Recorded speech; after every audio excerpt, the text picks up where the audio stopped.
आप सभी को जय मसीह। और आज हम पढ़ेंगे यिर्मयाह उसके 32 अध्याय उसके 38 आयत से पढ़ेंगे। और आज का टॉपिक हमारा है परमेश्वर की वाचा क्या है। हालेलुया। तो यहाँ पर लिखा है यिर्मयाह 32 के 38 आयत से लिखा कि वे मेरी प्रजा ठहरेंगे और मैं उनका परमेश्वर ठहरूंगा। मैं उनको एक ही मन और एक ही चाल कर दूंगा। वे सदा मेरा भय मानते रहेंगे, जिससे उनका और उनके बाद उनके वंश का भी भला हो। मैं उनमें यह वाचा बांधूंगा कि मैं उनसे यह वाचा बांधूंगा कि मैं कभी उनका संग छोड़कर उनका भला करना ना छोड़ूंगा, और अपना भय में उनके मन में ऐसा समवा दूंगा कि वे कभी मुझसे अलग होना ना चाहेंगे। हालेलुया। हम प्रार्थना करें। धन्यवाद मेरे ईश्वर राजा प्यारे पिता परमेश्वर, आज के वचन आज के कलाम से मेरे पिता हमारी से बातें कर मेरे पिता। प्यारे पिता परमेश्वर, अपने पुराने नियम से पिता अपने लोगों से वाचा बांधी मेरे पिता परमेश्वर की उनका मैं एक मन और पिता परमेश्वर एक चाल कर दूंगा, और वे मेरा संग छोड़कर दूसरे के संग पीछे नहीं जाएगा। तो आपके बेटा बेटी जितने देख रहे सुन रहे प्रभु जी, मैं हर एक के लिए प्रार्थना कर प्रभु जी, इनका एक मन एक चाल होने पाए पिता, और आपके वचन पे पिता चलने पाए, आपके वचन पे स्थिर रहने पाए, आपकी आज्ञा पर चलने पाए, आपके डर आपके भय में चलकर आपके राज्य की वारिस बना हरि को मेरे पिता इस्तेमाल कीजिए पिता। सबकी तरह आत्मा सौंपते पवित्र आत्मा आप मेरे मुख से होकर बोले पिता, हर एक से बातचीत आज के वचन से, और सभी तरह आत्मा सौंपते प्रार्थना दुआ यीशु तेरे मीठे मधुर नाम से मांगते हैं, आमीन।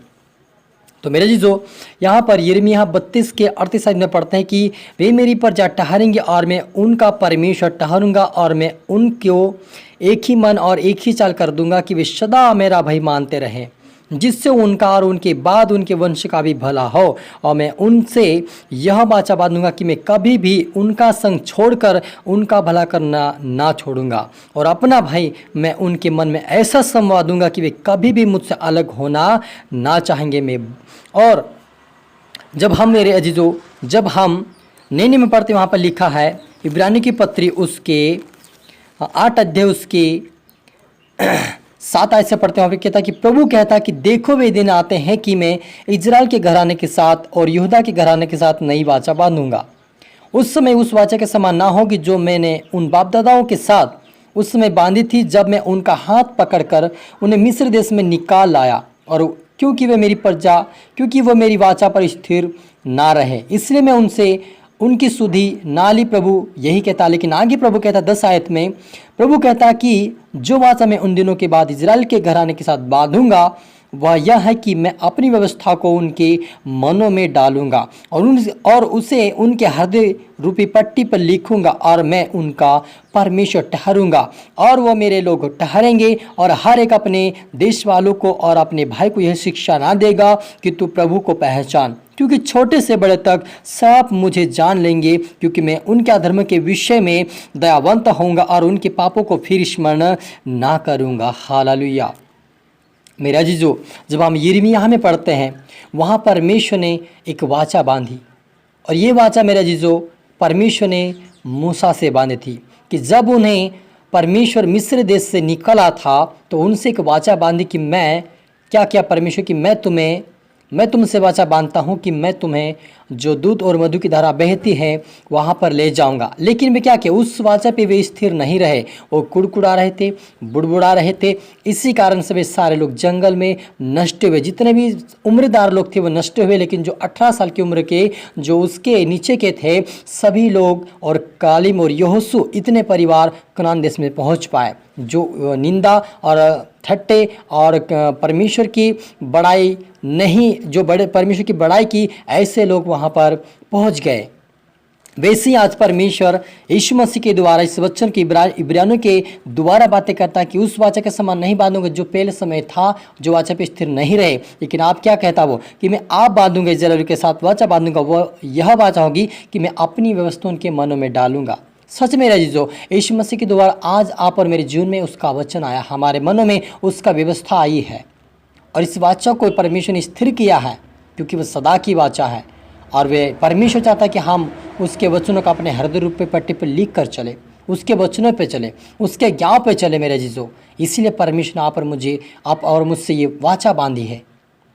हालेलुया। तो मेरा जी जो परमेश्वर यहाँ पर मुझसे वाचा बांधी, उस वाचा पे हमें खड़े रहना है, उस वचन पे हमें अड़े रहना है, आगे बढ़ना है, प्रार्थना करें, वचन पढ़ें ताकि उसके राज्य की वारिस बने। क्योंकि आज की जो वाचा मेरे जी जो पुराने समय में वाचा बांधा वो तोड़ दिया, नए में इसलिए क्यों बांधा परमेश्वर? क्योंकि हमें परमेश्वर प्रभु यीशु मसीह स्वर्ग राज्य में ले जाना चाहता है। पहले समय में कनान देश में पहुंचाने के लिए परमेश्वर, जहाँ मधु और दूध की धारा बहती थी, लेकिन आप परमेश्वर ने जो वाचा बांधी है वो वाचा ऐसी मेरे आजीजों के हम स्वर्ग राज्य में सोने की सड़क, मोतियों का दरवाजा और वहाँ पे सोना चांदी, परमेश्वर की रोशनी, अभिषेक, ब्लेसिंग, स्वर्ग आशीष, स्वर्ग प्राप्त हमें होगा। और वो वाचा हमें पूरी करना है, हमें इससे तोड़ना नहीं है। परमेश्वर ने वाचा तो बांधी है, लेकिन उस वाचा को पूरा करना हमारा काम है, हमारा काम है। हमें वचनों पर चलना होगा, वचनों का पालन करना होगा, आज्ञाकारिता में चलना होगा, तभी उसके राज्य की वारिस बन पाएंगे। क्योंकि परमेश्वर कहता है कि क्योंकि मैं उनके अधर्म के विषय में दयावंत होऊंगा और उनके पापों को फिर स्मरण ना करूंगा।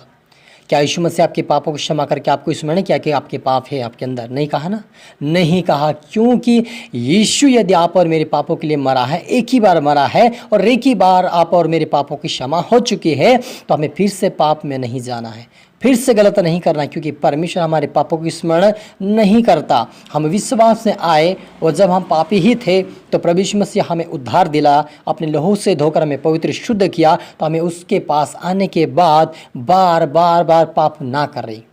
हो सके आपको क्षमा ना मिले, हो सके आपको यदि आप एक या दो बार आप करें, अगर अनजाने में आपकी गलती हो जाए तो परमेश्वर आपको माफ़ कर देगा। लेकिन आप जानबूझकर पाप करते रहेंगे तो उसका प्रायश्चित फिर आगे अनहोना है। अब्राहम के पत्र में कि आगे उसके लिए क्या है? अनहोना, यानी कि उसके लिए मौका और समय नहीं है। इसलिए ये वाचा परमेश्वर प्रभु यीशु ने हमें दिया है, इसमें हमें स्थिर रहने की आवश्यकता है, इस वचनों का पालन करने की आवश्यकता है, इस आज्ञा पर चलने की आवश्यकता है, तभी हम इस वाचा में स्थिर रहकर उसके राज्य के वारिस बनेंगे। हालेलुया। मेरे अजीज, जो पुराने समय से परमेश्वर ने अब्राहम से भी वाचा बांधी थी, उससे भी परमेश्वर ने वादा कि मैं तेरे वंश को अनगिनत और बालों के किनकों के समान और तारागणों के समान में बनाऊंगा। और वही वंश आज हमारा जीवन उसकी वंश का है। और आज हमें परमेश्वर उस वाचा को आज आप और मुझसे पूरा किया है। तो हमें खुशी होना चाहिए कि परमेश्वर जो जीवित है आप और मुझसे कितना प्रेम करते कि हमारे पापों को क्षमा करके अपने स्वर्गीय राज्य का अधिकार हमें दे रहा है, स्वर्ग राज्य में प्रवेश करने के लिए, स्वर्ग राज्य में रहने के लिए मौका दे रहा है। तो ये सब मौका कहाँ मिल सकता मेरे जीजो? इसलिए अपने आपको पवित्र करें, शुद्ध करें और इस वाचा पे स्थिर रहे और परमेश्वर का वचनों का पालन करें। अपने जीवन में, अपने जीवन में प्रभु का वचन लिख कर रखे, उसे ना भूले, अपने हृदय में, अपने मनों में रखे, ताकि आप पाप परमेश्वर के विरुद्ध ना कर सके। और ना करेंगे तो हम स्वर्ग राज्य के वारिस बनेंगे। हालेलुया। प्रार्थना करें। धन्यवाद मेरे ईश्वर आजा प्यारे पिता परमेश्वर, आज के वचन, आज के कलाम से मेरे पिता हर एक सब बातें कि आपका धन्यवाद मेरे पिता। सच मेरे प्रभु यीशु, मेरे पिता परमेश्वर, आपका अनुग्रह महान है प्रभु, आपकी दया बहुत बड़ी मेरे पिता कि हम जैसे पापी को चुनकर अलग किया और हमसे वाचा बांध कर पिता उस वाचा को आपने पूरा किया। उस वाचा पे प्रभु हम हर एक को चलने के लिए मदद सहायता कर मेरे पिता। आपके वचनों पे हमें आपकी पवित्रता में बड़ा प्रभु जी, आपकी व्यवस्था हमारे मनों में लिख दे, हमारे हृदय पट्टी पर आपका वचन लिख दे प्रभु, ताकि उस वचन के अनुसार हम चले प्रभु, तेरे डर तेरे भय में चलकर आपके राज्य की वारिस बने मेरे पिता। और आपके बेटा बेटे जितने देख रहे सुन रहे प्रभु, वो भी पिता तेरे राज्य की वारिस बने पिता, उनके हृदय पट्टी पर तेरा वचन लिख जाए मेरे पिता। आज से वो तेरे वचन के अनुसार चले, वो तेरे ताई में चले, प्रार्थना में चले, वचनों में बढ़े, आपके राज्य में बढ़े पिता परमेश्वर, आपके राज्य की वारिस बने पिता और आपकी महिमा करने पाए मेरे पिता। हर एक तरह सौंपते मेरे ईश्वर से प्रार्थना सुना, आशीष किया, धन्यवाद मेरे ईश्वर आजा। ये प्रार्थना दुआ यीशु तेरे मीठा मधुर नाम से मांगते हैं, आमीन। आप सभी को गॉड ब्लेस यू ऑल और अगले वीडियो मिलते सबको जय मसीह की।